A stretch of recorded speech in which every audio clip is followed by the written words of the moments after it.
নমস্কাৰ এই মুহূৰ্তত আহি পৰিছে আজিৰ কেইবাটাও গুৰুত্বপূৰ্ণ খবৰ। পিএম কিষাণৰ প্ৰতিজন হিতাধিকাৰীৰ বাবে এটা ভাল খবৰ। পিএম কিষাণৰ 18 নম্বৰ কিস্তিৰ লগতে যিসকল ব্যক্তিয়ে নতুনকৈ পিএম কিষাণৰ বাবে আবেদন কৰিছে সেইসকল ব্যক্তিৰ একাউণ্টত চৰকাৰে সোমাই দিব 4,000 কোটি টকা। কেৱল এয়াই নহয়, পিএম কিষাণৰ প্ৰতিজন হিতাধিকাৰীৰ বাবে এটা বেয়া খবৰ মুখ উলিয়াইছে।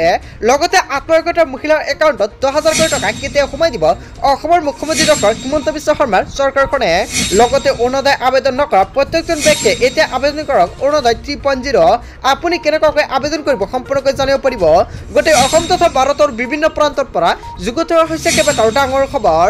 এনেবোৰ খবৰ নিতৌ পাই থাকিবলৈ চেনেলটি ছাবস্ক্ৰাইব কৰি ভিডিঅ'টো এটা লাইক কৰিবলৈ নাপাহৰিব।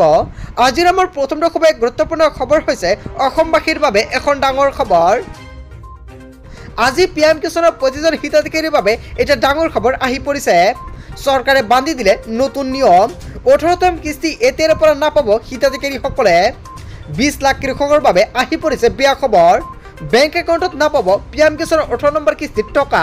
আপোনাৰ পিএম কিষাণৰ 18তম কিস্তি বন্ধ হ'ব পাৰে। কোনে কোনে নাপাব পিএম কিষাণৰ টকা চাই লওক। পিএম কিষাণ নতুনকৈ ভেৰিফিকেশ্যন আৰম্ভ হৈ পৰিছে। পিএম কিষাণৰ টকা পোৱা প্ৰতিজন হিতাধিকাৰীৰ কৰিব লাগিব এই কাম। আপুনি কৰিলেনে? আপোনাৰ পঞ্চায়তত দিব লাগিব সকলো নথিপত্ৰ জমা। নিদিলে বন্ধ হ'ব আপোনাৰ পিএম কিষাণ আঁচনি। 1 নম্বৰ আধাৰ কাৰ্ড, 2 নম্বৰ বেংক একাউণ্ট, 3 নম্বৰ খাজনাৰ ৰচিদ। এই 3খন নথিপত্ৰ আপুনি জমা দিছে নে নাই? যদি জমা দিয়া নাই তেনেক্ষেত্ৰত আপুনি টকা নাপাব। লগতে কোন কোন পিএম কিষাণৰ হিতাধিকাৰীৰ দিব লাগিব এই 3খন নথি সম্পূৰ্ণকৈ প্ৰথমতে জানি লওক। চৰকাৰৰ নতুন নিয়ম অনুসৰি চৰকাৰে কেইবাটাও নিয়ম সলনি কৰিছে। আৰু আগতে এটা পৰিয়ালৰ পৰা বহুতো মানুহে লাভ কৰিছিলে পিএম কিষাণৰ টকা, কিন্তু এতিয়া আবেদন কৰাৰ পিছতো আপুনি নাপাব টকা, কিয়নো চৰকাৰে এখন নতুন নিয়ম সলনি কৰিছে। আবেদন কৰিছিল পিএম কিষাণৰ বাবে এতিয়াৰ পৰা পিতা বা পুত্ৰ কোনো এজনে পাব পিএম কিষাণৰ টকা।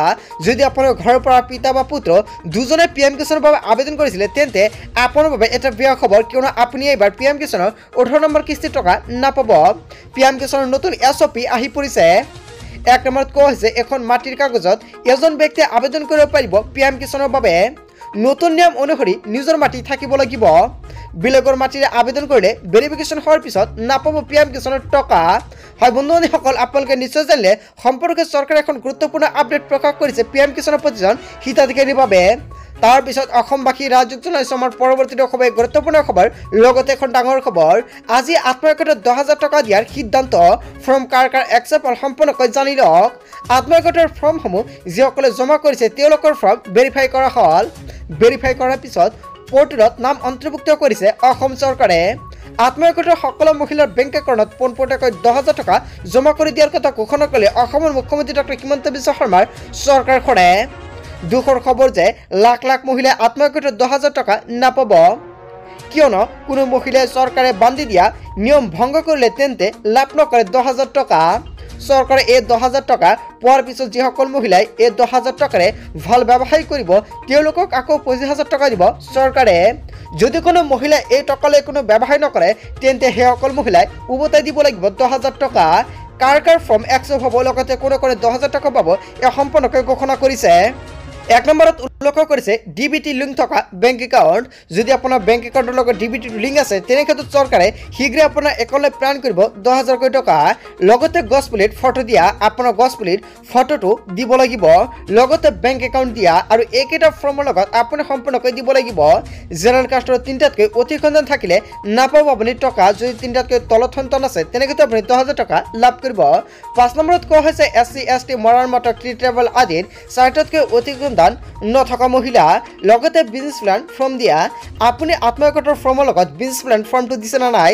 যদি দিছে তেনেক্ষেত্ৰত আপুনি নিশ্চিত থাকক আপোনাৰ একাউণ্টলৈকে চৰকাৰে প্ৰেৰণ কৰিব 10,000 কোটি টকা। বন্ধু বান্ধৱীসকল, আপুনি সম্পূৰ্ণকৈ জানিলে কোনে কোনে 10,000 টকা লাভ কৰিব আত্মসহায়কৰ। লগতে যিসকল ব্যক্তিয়ে এতিয়ালৈকে অৰুণোদয় 3.0ৰ ফৰ্মটো লোৱা নাই অতি শীঘ্ৰে লৈ লওক।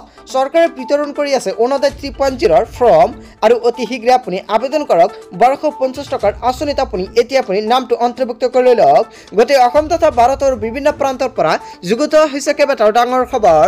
এনেবোৰ খবৰ নিতৌ পাই থাকিবলৈ চেনেলটি ছাবস্ক্ৰাইব কৰি ভিডিঅ'টো এটা লাইক কৰিবলৈ নাপাহৰিব। থ্যাংক ইউ ফৰ ৱাচিং ফুল ভিডিঅ'।